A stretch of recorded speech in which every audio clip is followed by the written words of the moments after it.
The hallway was a war zone of whispers, and Ezra Kane was its latest casualty. At 17, he thought he'd mastered the art of invisibility at Lincoln High. But today, his own brother had ripped that shield away. By lunch, the entire school knew Ezra was gay, thanks to Caleb's vicious text blast complete with a photo of Ezra's private journal. Ezra's heart pounded as he stood by his locker, the fluorescent lights buzzing like a swarm of wasps.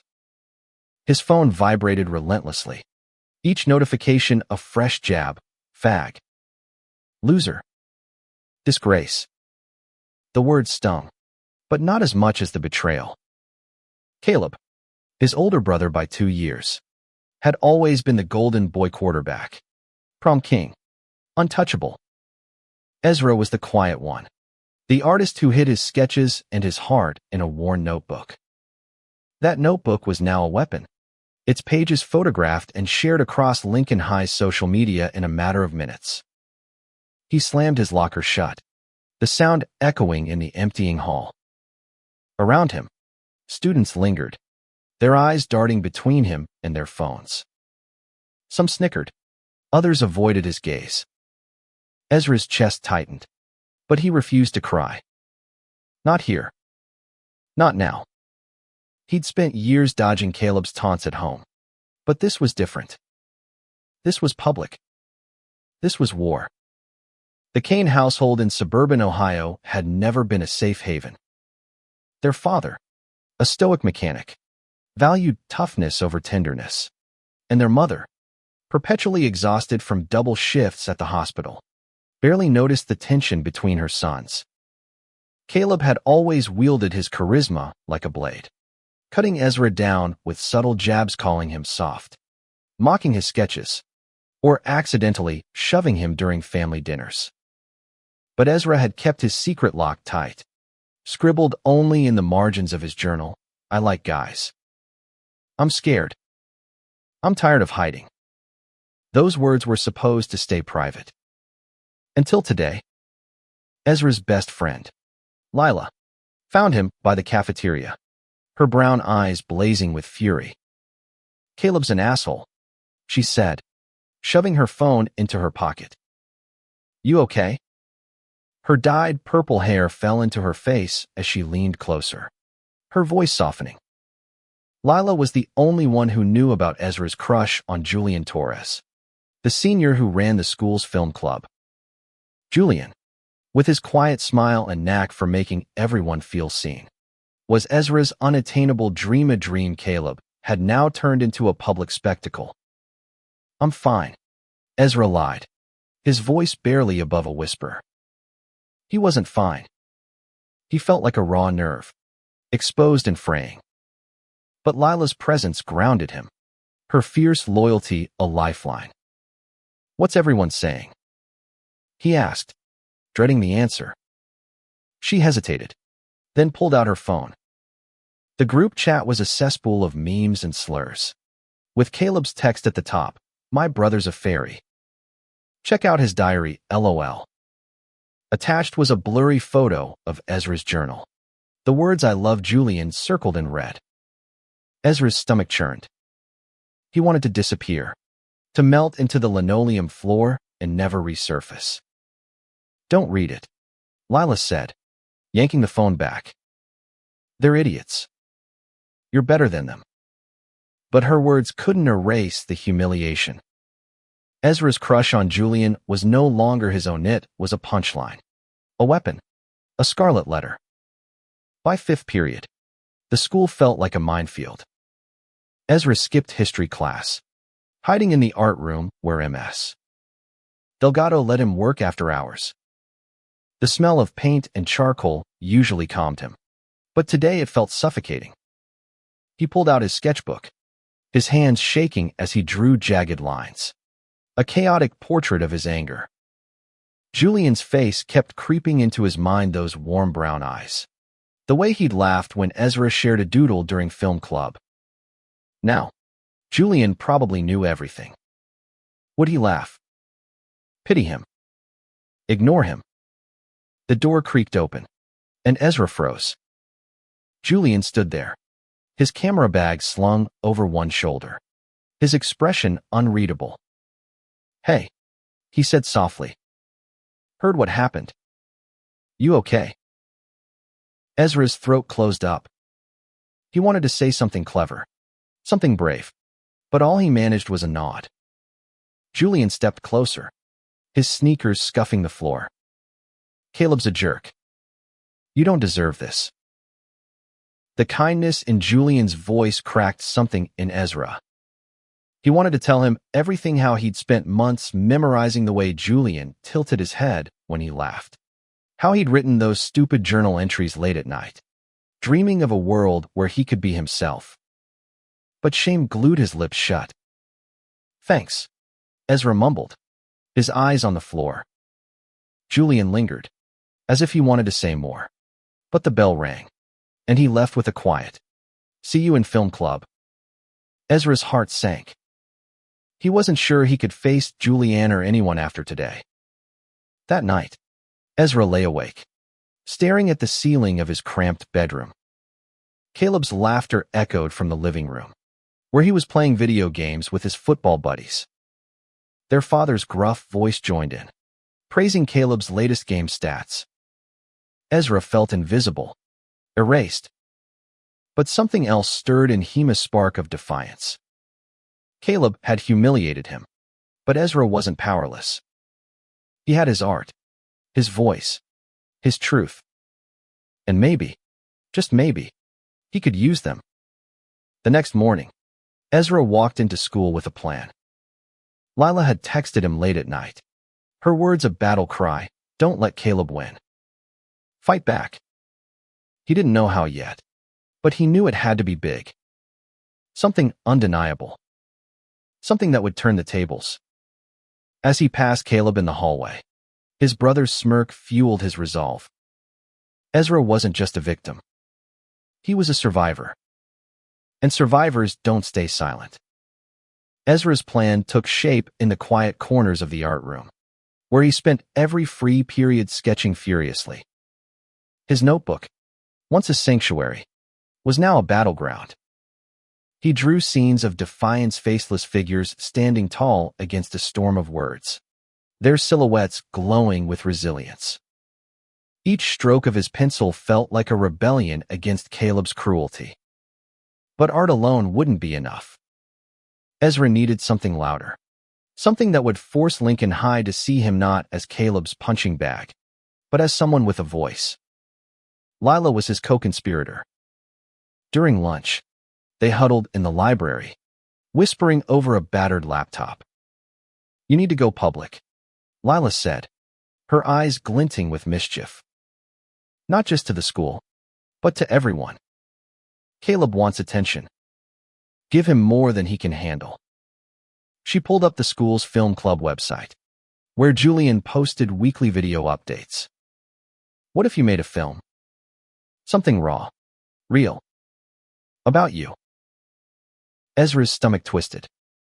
A film meant vulnerability, exposure, the very things he'd spent years avoiding.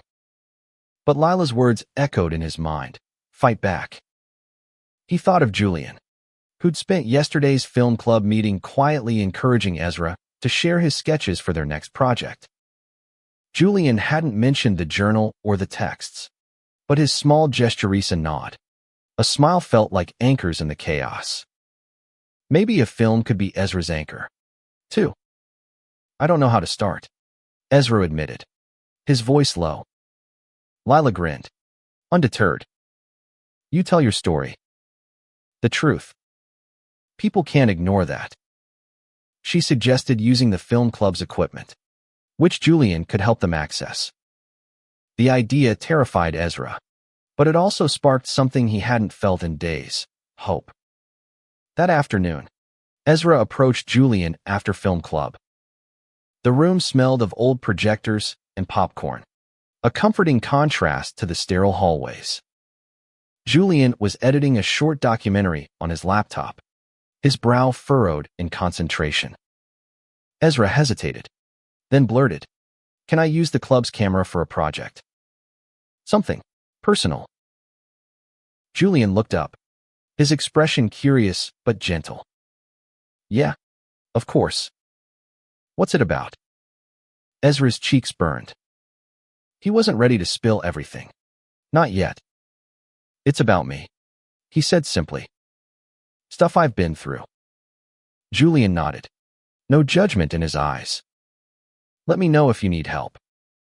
I'm good with editing. His offer felt like a lifeline, but Ezra only managed to shy. Thanks. Over the next week, Ezra threw himself into the project. He filmed in secret, using the school's empty spaces hallways at dawn, the art room at dusk, the bleachers where he'd once watched Caleb shine. He spoke to the camera like it was a friend, his voice shaky at first but growing steadier. I didn't choose to be outed, he recorded one night, sitting cross-legged on his bedroom floor. My brother did that for me. But I'm choosing what happens next. Lila helped him script, pushing him to dig deeper. Don't just talk about Caleb, she said. Talk about you. Who you are. What you want. So Ezra did. He filmed himself sketching, his hands moving with purpose as he described his dreams of art school, of a life where he didn't have to hide. He talked about the fear of being seen and the ache of wanting to be loved. He didn't name Julian, but his crush lingered in every frame, a quiet undercurrent of longing. Meanwhile, Caleb's campaign of cruelty continued. The texts didn't stop, and neither did the whispers. In gym class, a group of Caleb's teammates accidentally tripped Ezra during a dodgeball game, their laughter ringing in his ears. But Ezra kept filming. Each snide comment, each shove, fueled his resolve. He wasn't just making a film, was building a weapon. Julian became an unexpected ally. He taught Ezra how to use the camera's settings, how to frame shots for maximum impact. One evening, as they worked late in the editing suite, Julian said, "You're brave for doing this. Most people would have given up." Ezra's heart skipped. He wanted to ask if Julian had read the journal, if he knew about the crush, but fear stopped him. Instead, he focused on the screen, where his own face stared back, raw and unfiltered. By the end of the week, Ezra had hours of footage. Lila helped him edit, cutting clips together with music she'd found online, a haunting piano track that matched the ache in Ezra's voice. The film was taking shape, but it wasn't enough to just finish it. Ezra needed an audience. He needed impact. Lila had an idea, the school's talent show, broadcast live on the local community channel. It was risky, public, and perfect. Caleb wants to humiliate you in front of everyone, she said. So beat him to it. Show them who you really are. Ezra agreed, but doubt not at him. The talent show was in 2 weeks, and Caleb would be there, performing with his football team in some cheesy skit. If Ezra's film bombed, it would be another victory for his brother. But if it worked, it could change everything. He thought of Julian's quiet encouragement, of Lila's fierce belief in him. He wasn't alone. Not anymore. The talent show loomed like a storm on the horizon, and Ezra's nerves were fraying. He spent every night editing, his bedroom a mess of empty coffee cups and crumpled notes. The film was nearly completely a 10-minute montage of his voice, his art, and his truth. He'd titled it Unhidden, a quiet defiance against Caleb's betrayal. But the thought of showing it to hundreds of people, live on air, made his stomach churn. What if they laughed? What if they didn't care? Lila was relentless, pushing him to keep going. "This is your shot," she said one afternoon, sprawled on the art room floor with her laptop. Caleb's had the spotlight too long. Take it from him. Her confidence was infectious, but Ezra couldn't shake the fear. He imagined Caleb's smirk, the crowd's judgment, Julian's reaction. Would his crush see him as brave or pathetic? Julian was more involved now, helping with sound design and transitions. His presence was both comforting and torturous. Every brush of their shoulders as they leaned over the editing software sent Ezra's heart racing.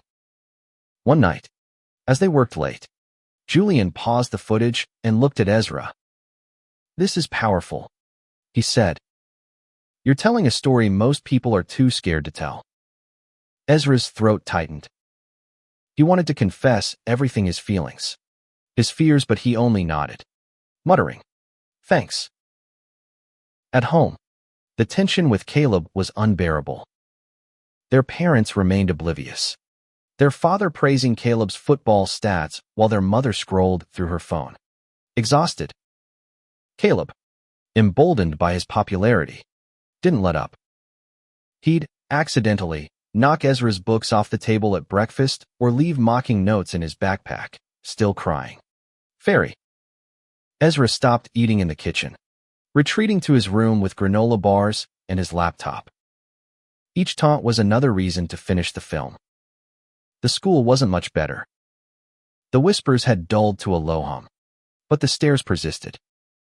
In English class, a girl named Sarah, one of Caleb's cheerleader friends, passed Ezra a note. "You're disgusting." He crumpled it, his hands shaking, but didn't respond. Instead, he channeled the anger into his film, adding a scene where he spoke directly to the camera. "I'm not ashamed of who I am.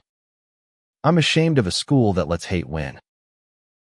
Lila suggested they rehearse the talent show presentation.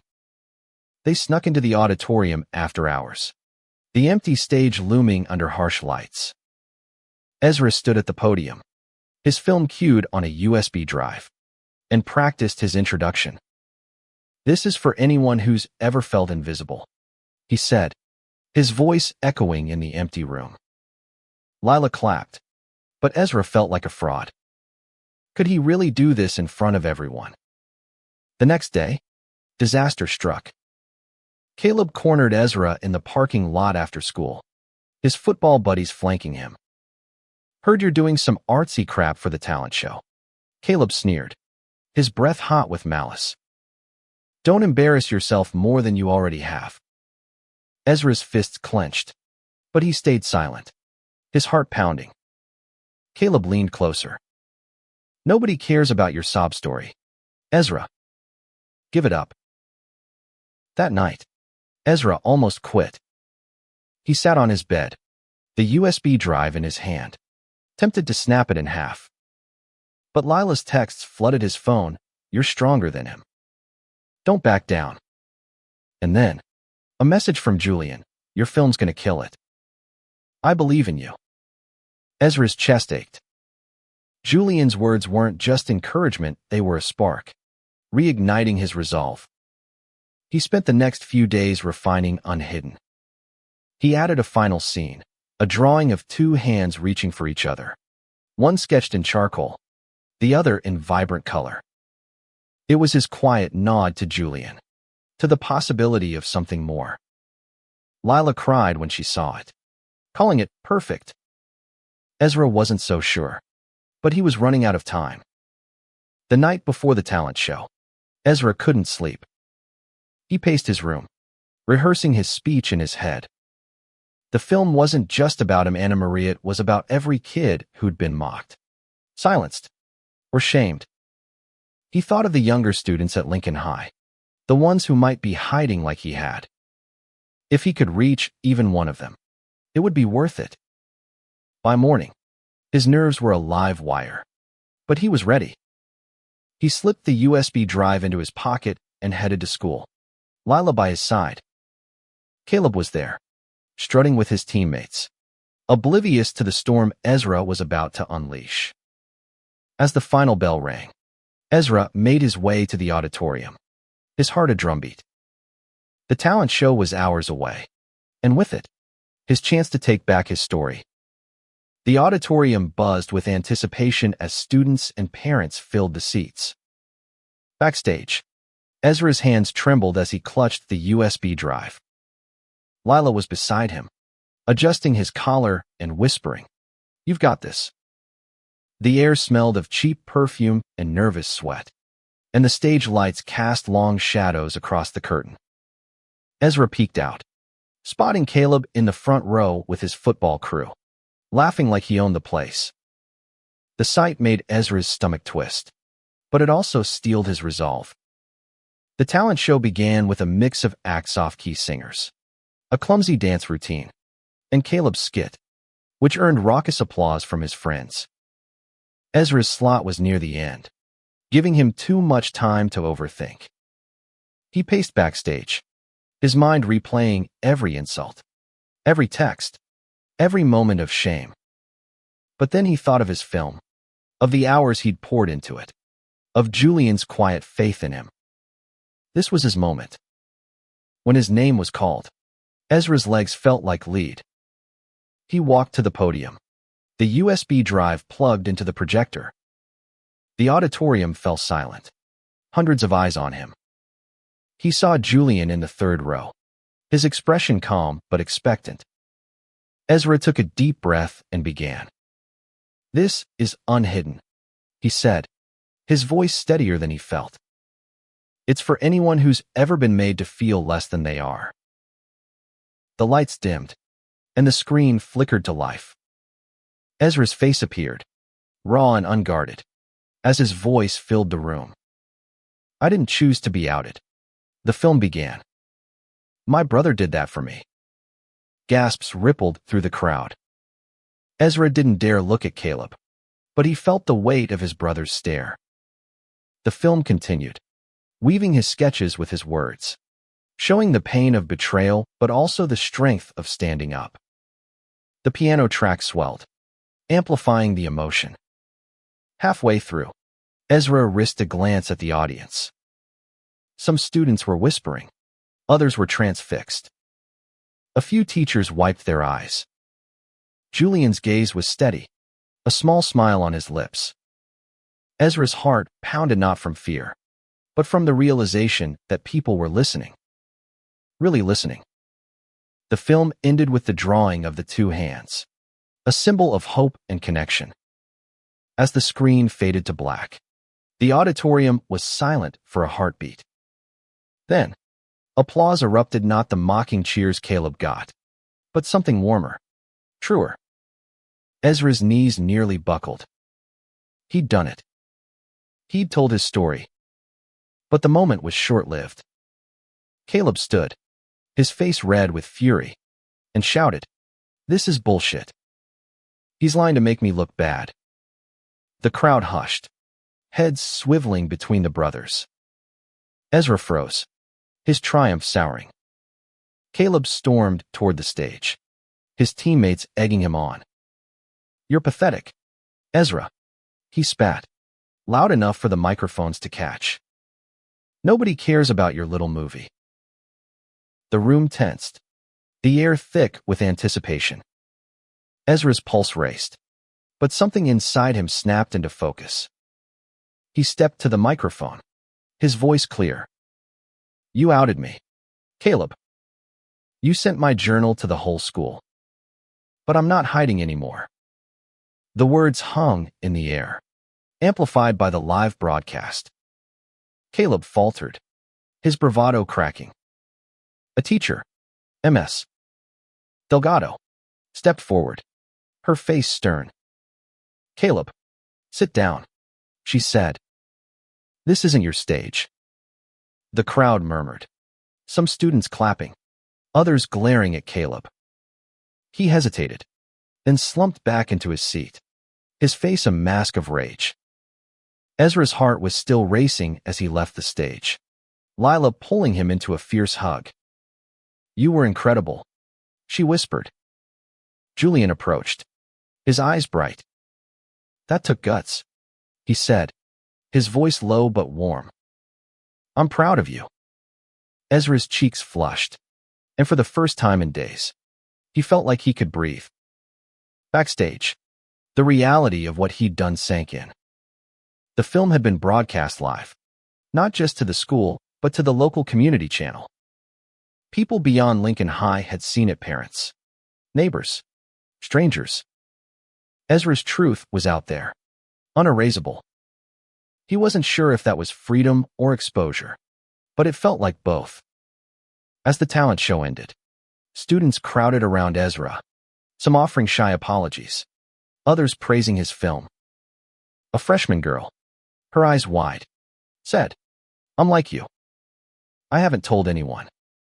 "Thank you." Ezra's throat tightened. This was why he'd done it, not just for himself, but for her, for others like them. Caleb avoided him as they left the auditorium, his usual swagger gone. Ezra didn't gloat. He didn't need to. He'd taken back his power, and no one could undo that. The fallout from the talent show was immediate. By morning, Ezra's film was the talk of Lincoln High. Students shared clips on social media, some with supportive captions, others with cruel ones. But the tide was shifting. More people were praising Ezra's courage than mocking him. A teacher started a petition for an anti-bullying campaign, and the school counselor reached out, offering to meet with him. Ezra wasn't sure he was ready for that, but the gesture meant something. At home, the atmosphere was icy. Caleb hadn't spoken to him since the show, and their parents were clueless about the drama. Ezra overheard their father muttering about family embarrassment, but he didn't clarify whether he meant Ezra's film or Caleb's outburst. Their mother, as usual, was too tired to notice. Ezra didn't care. He'd stopped expecting their approval long ago. Lila was his rock, texting him memes to keep his spirits up. "You're a legend," she wrote, attaching a screenshot of a local news article about Unhidden.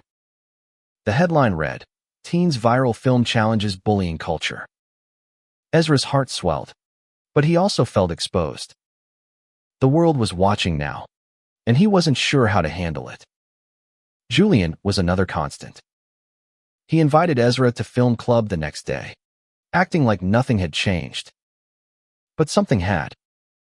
During a break, Julian pulled him aside. "I saw what you wrote," he said, his voice soft. "In your journal. About me." Ezra's face burned, his mind scrambling for an escape. "I'm sorry," he stammered. "I didn't mean for you to." "It's okay," Julian interrupted, a shy smile breaking through. "I'm flattered. And I like you too." Ezra's breath caught. He'd dreamed of this moment, but now that it was real, he felt dizzy. Julian's hand brushed his, a fleeting touch that sent sparks through Ezra's veins.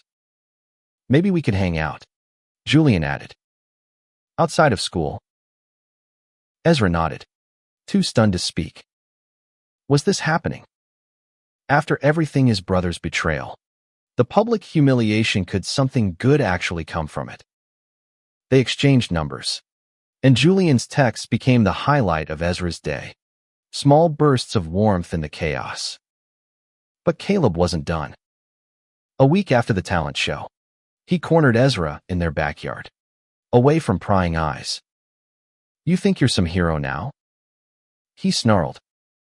"You made me look like an idiot." Ezra stood his ground, his fear giving way to anger. "You did that to yourself," he said. "You outed me. You hurt me. And I'm done letting you." Caleb's eyes narrowed, but for the first time, he didn't have a comeback. He stormed off, leaving Ezra alone under the oak tree where they'd once played as kids. The memory stung, but Ezra pushed it aside. He wasn't that scared little boy anymore. At school, the anti-bullying campaign gained traction. Ms. Delgado organized a screening of Unhidden for the junior and senior classes, followed by a discussion. Ezra was nervous, but he agreed to speak. Standing in front of his peers, he shared his story, not just the pain, but the hope. "I'm not asking for pity," he said. "I'm asking for respect. For me. For anyone who's different." The room was quiet. Then a few students clapped. By the end, most joined in. Julian was there, filming the event for the school's website. Afterward, He pulled Ezra aside. "You're changing things," he said, his voice earnest. "I'm proud to know you." Ezra's heart soared. They walked to the art room together, talking about everything and nothing. For the first time, Ezra felt like he could be himself, not just the gay kid, not just Caleb's brother, but Ezra. That night, Ezra started a new sketch, two figures sitting under a tree, their hands intertwined. It was a vision of the future he wanted, one where he wasn't defined by his pain. As he drew, his phone buzzed with a text from Julian. "Want to grab coffee tomorrow?" Ezra smiled, his pencil pausing. Maybe this was the start of something new. Ezra's coffee date with Julian was a quiet revelation. They met at a small cafe downtown, its walls lined with local art. Julian wore a faded band tee, his camera slung around his neck, and Ezra couldn't stop stealing glances. They talked for hours about films, music, their dreams. Julian wanted to direct documentaries. Ezra wanted to illustrate graphic novels. "We'd make a good team," Julian said, his eyes crinkling. Ezra's heart flipped. It was the first time he'd felt seen, not as a victim, but as a person with a future. Back at school, the ripple effects of Unhidden continued. The anti-bullying campaign grew, with students forming a club to promote inclusivity. Ezra wasn't sure he wanted to be a poster child, but he joined, encouraged by Lila and Julian. The club's first meeting was awkward too, many nervous glances, but by the end, they'd planned a mural for the school courtyard, a project Ezra would lead. He felt a spark of pride. His art, once a private escape, was now a public statement. Caleb, meanwhile, was unraveling. His football teammates distanced themselves, tired of his attitude. The school suspended him for a week after his outburst at the talent show, and the local news coverage painted him as the villain. Ezra didn't feel sorry for him, but he didn't gloat either. He remembered the brother who'd once built forts with him, before jealousy and toxic masculinity turned Caleb cruel. Part of Ezra wanted to reach out, but the wounds were too fresh. At home, their parents finally noticed the tension.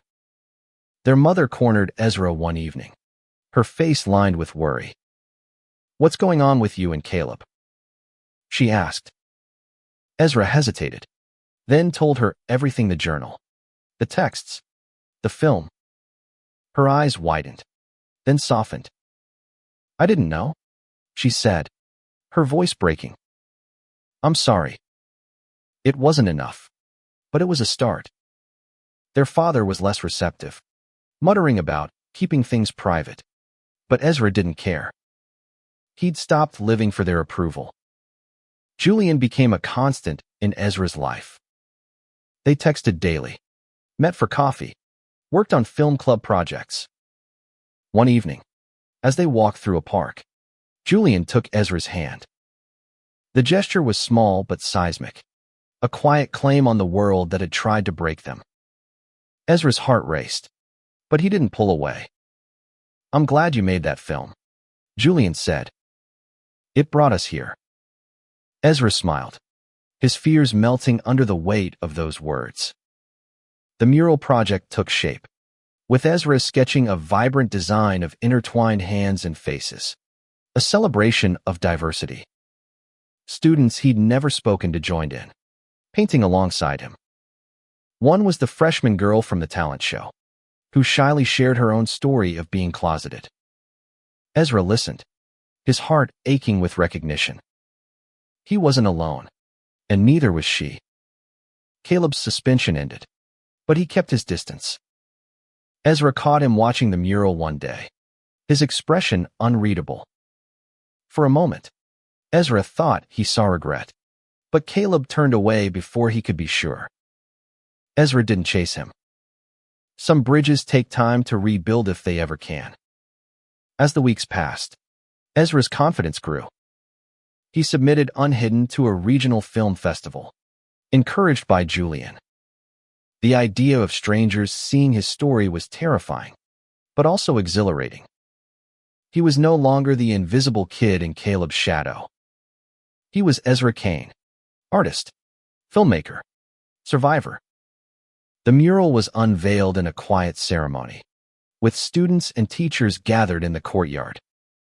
Ezra stood beside Lila and Julian, his chest tight with pride. The design vibrant hands and faces against a backdrop of stars earned gasps and applause. The freshman girl, now a regular at the Inclusivity Club, hugged him, whispering, "Thank you."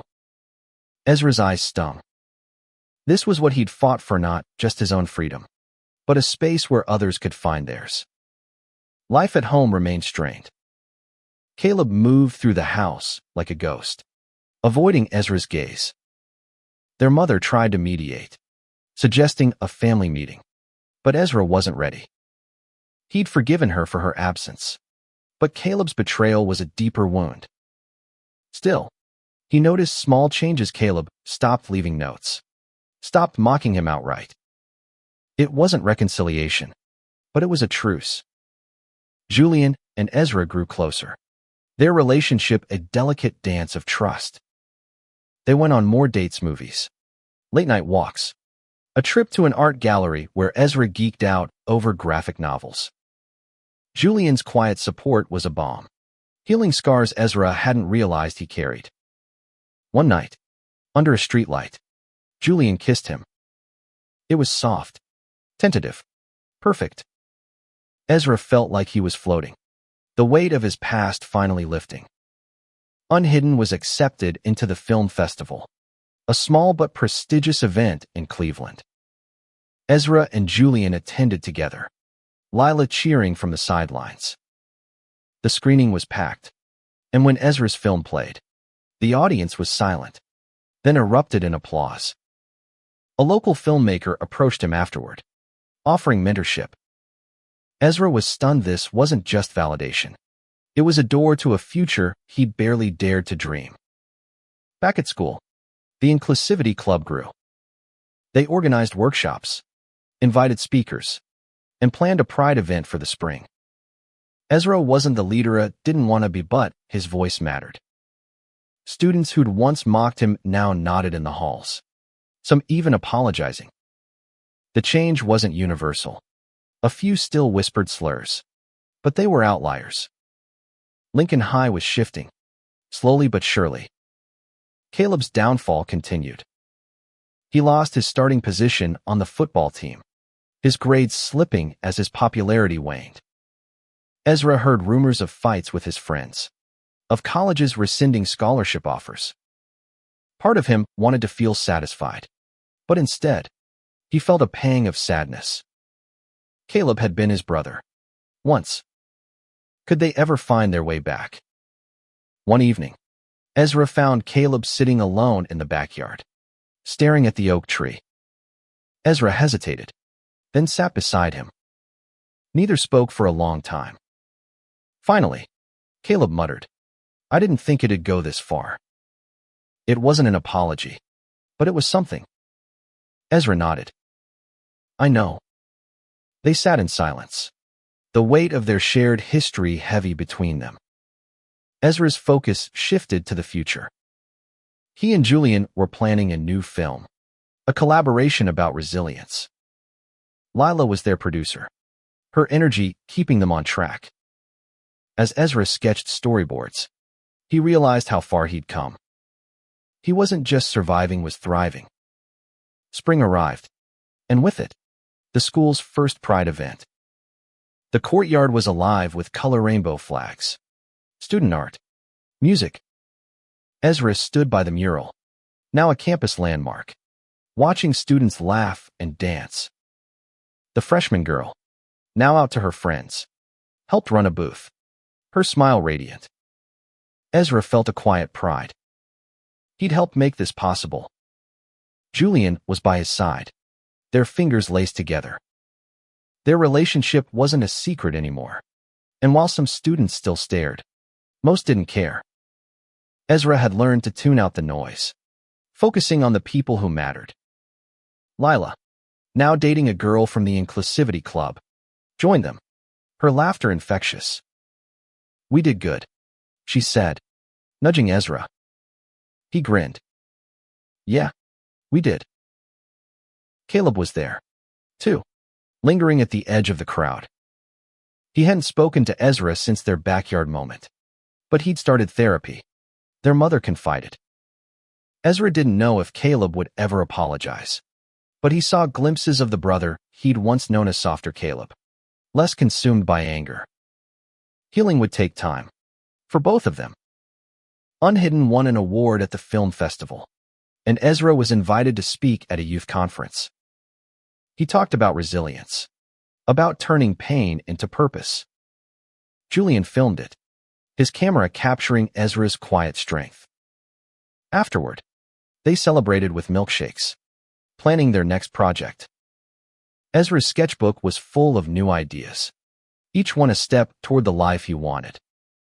At home, things were slowly mending. Their mother made time to talk, asking about Ezra's art, his plans. Their father was still distant, but he'd stopped criticizing. Ezra didn't need his approval anymore, had found his own. He applied to art schools, his portfolio brimming with drawings inspired by his journey. Julian helped him edit his application video, their collaboration a blend of art and love. The school year ended with a quiet victory.